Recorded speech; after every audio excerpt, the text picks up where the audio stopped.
Monsieur le ministre, mes chers collègues, nous en arrivons à la question dite du respect du bien-être animal. Laissez-moi vous dire que nous en sommes loin, et même très loin, et que ce projet de loi ne va pas y changer grand-chose. Quelques mesures d'affichage, de ci, de là, pour montrer qu'on prend en charge marginalement la question de la condition animale dans les élevages. Mais sinon, un seul refrain, il faut faire confiance à la filière. Or, les filières d'élevage intensif n'ont comme seul objectif la rentabilité. Ce sont des entreprises comme les autres, avec la seule caractéristique spécifique de produire des aliments à partir d'êtres vivants et non de matière inerte. Mais pour le reste, il n'y a pas de différence. L'industrialisation et la marchandisation d'à peu près tout a mené à des projets déments, de fermes des 1000 vaches, de 17 000 porcs, des 200 000 poules, sans compter les projets de ferme d'un demi-million de porcs en Chine. Le gigantisme et l'automatisation, la course au profit, transforment ces pauvres bêtes en machines à produire. Certaines sont élevées pour leur lait, d'autres se produisent elles-mêmes. Avoir des petits ne fait plus partie du cycle de la vie, mais d'un process de production rationnel et profitable. On produit du jambon comme on produit des voitures ou des cornets à piston. Les porcelets ne sont pas de petits êtres sensibles, mais de la matière première, comme de l'acier ou du ciment. Leur chair n'est pas de la chair sensible, semblable à la nôtre, sensible aux caresses comme aux coups, mais d'ores et déjà de la chair à saucisse avant même d'avoir vécu. Ces animaux ne reçoivent pas davantage de considération que les tomates avec lesquelles ils vont finir par être broyés pour faire de la sauce industrielle. Un ingrédient parmi d'autres, inerte et végétal ou mort. Quelle différence? La vérité crue, c'est que la viande n'est rien d'autre que des morceaux de cadavres que nous avons produits par une naissance et une mort industrielle. Les abattoirs sont parmi les pires cauchemars produits par notre société capitaliste. L'argent et la cupidité pourrissent tout, ils pourrissent les conditions de vie des hommes.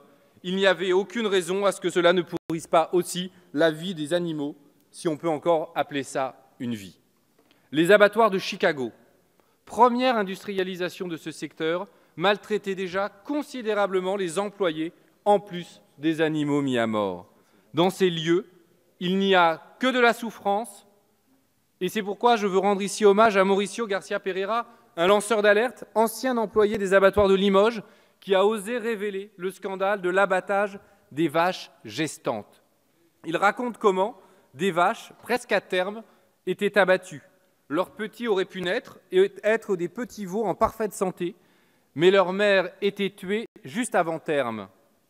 Il dit que ces veaux étaient considérés comme du déchet. La raison?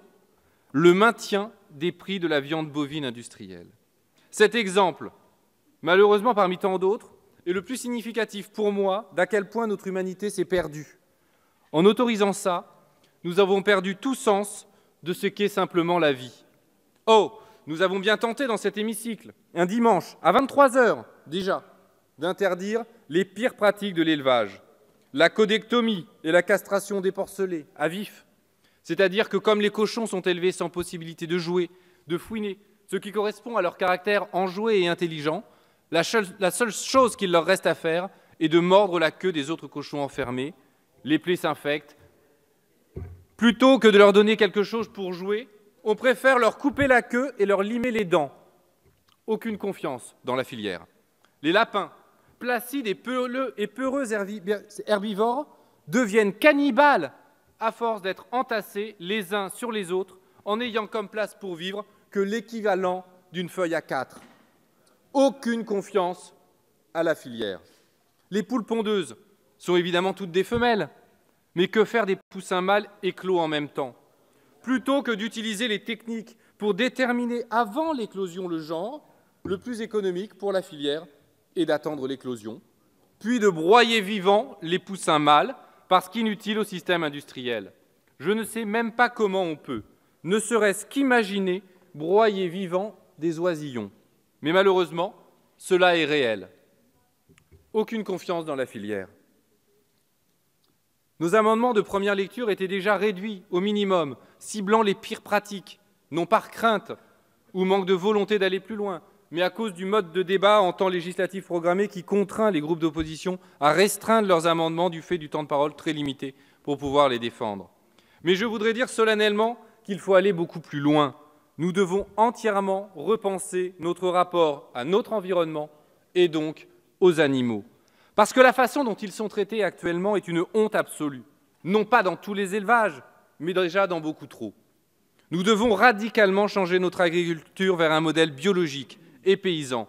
Nous devons recréer les conditions d'une vie humaine en harmonie avec notre environnement, avec les animaux, afin de faire cesser la déstabilisation des écosystèmes et du climat du fait d'actions irréversibles et irresponsables.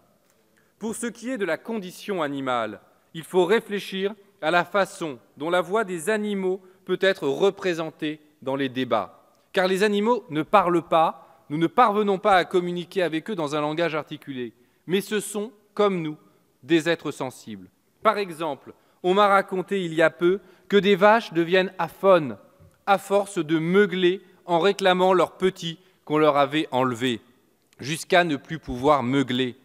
Comment ne pas comprendre la détresse d'une mère séparée de son petit, enfermée dans l'impossibilité de le chercher et de le retrouver? Nous sommes capables de comprendre cela. Nous devons donc réfléchir à un système qui permettrait de faire entendre le point de vue des animaux, comme lors d'une tutelle par exemple, où le point de vue et les intérêts de la personne sous tutelle est représenté par quelqu'un d'autre. Ainsi, il serait souhaitable que lorsque nous votons une loi qui a un impact quelconque sur l'environnement et les animaux, que leur point de vue soit exprimé. Sur cet article, au-delà des amendements que nous défendrons pour améliorer au moins un peu le sort des animaux, il fallait que leur point de vue soit, et c'est la moindre des choses, exposé.